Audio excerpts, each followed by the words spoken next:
Halo semuanya, pada hari ini saya akan menjelaskan materi tentang kedudukan hukum Islam di dalam hukum nasional. Untuk itu, perkenalkan nama saya terlebih dahulu. Nama saya adalah Aprianta Alexander Tarigan dari kelas E Stambuk 2021, jurusan Pendidikan Pancasila dan Kewarganegaraan, Fakultas Ilmu Sosial, Universitas Negeri Medan.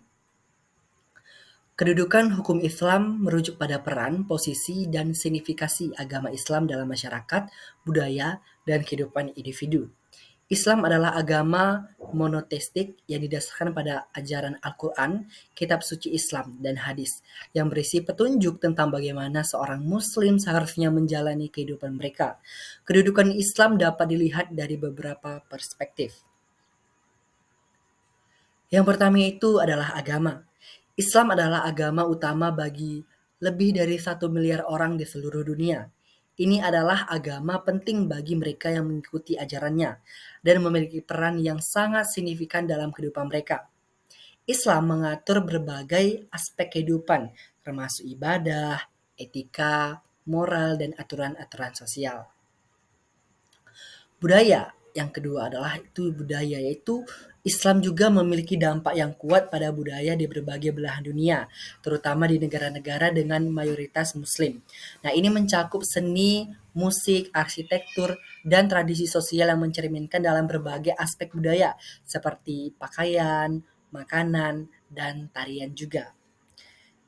Selanjutnya yaitu politik. Nah, dalam bidang politik, beberapa negara dalam mayoritas muslim seperti negara-negara yang menerapkan hukum syariah.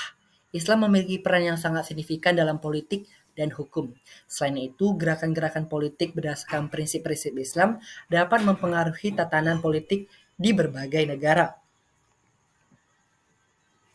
Selanjutnya yaitu dalam masyarakat.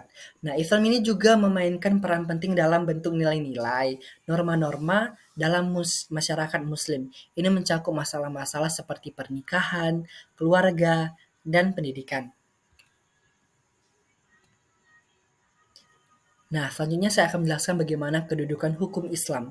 Nah, jadi posisi hukum Islam dalam hukum nasional itu merupakan kedudukan hukum Islam yang dapat bervariasi di setiap negara tergantung pada sistem hukum yang dianut dan peran agama dalam negara tersebut.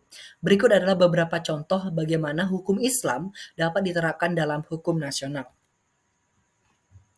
Yang pertama, itu negara-negara dalam sistem hukum berdasarkan hukum Islam.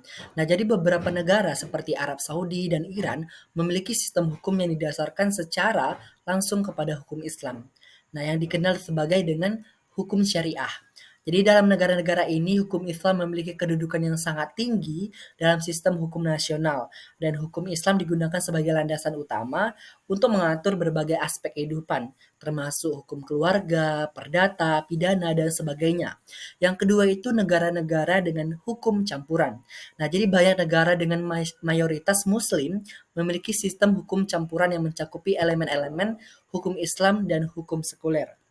Dalam negara-negara seperti ini, hukum Islam berlaku biasanya dalam bidang-bidang tertentu, seperti hukum keluarga atau pernikahan, perceraian, dan warisan. Sementara hukum sipil sekuler digunakan dalam hal-hal lain, seperti hukum kontrak, hukum pidana, dan hukum properti.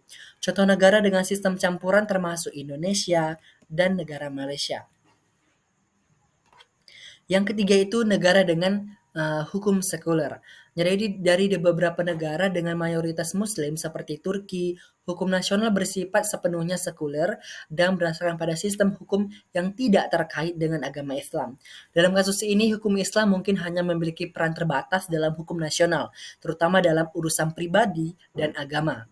Nah, jadi peran hukum Islam dalam hukum nasional sudah sangat bervariasi di seluruh dunia ini. Dan ini dipengaruhi oleh sejarah, budaya, dan kebijakan politik negara-negara tersebut. Dalam banyak kasus, pengaturan dan interpretasi hukum Islam juga dapat berubah seiring waktu sesuai dengan perkembangan sosial, politik, dan hukum dalam negara-negara tersebut. Mungkin ini aja yang dapat saya jelaskan mengenai kedudukan hukum Islam dalam hukum nasional. Saya mohon maaf jika ada kata-kata ataupun bahasa yang tidak berkenan di hati teman-teman semua. Saya Aprianta Tarigan undur diri. Terima kasih.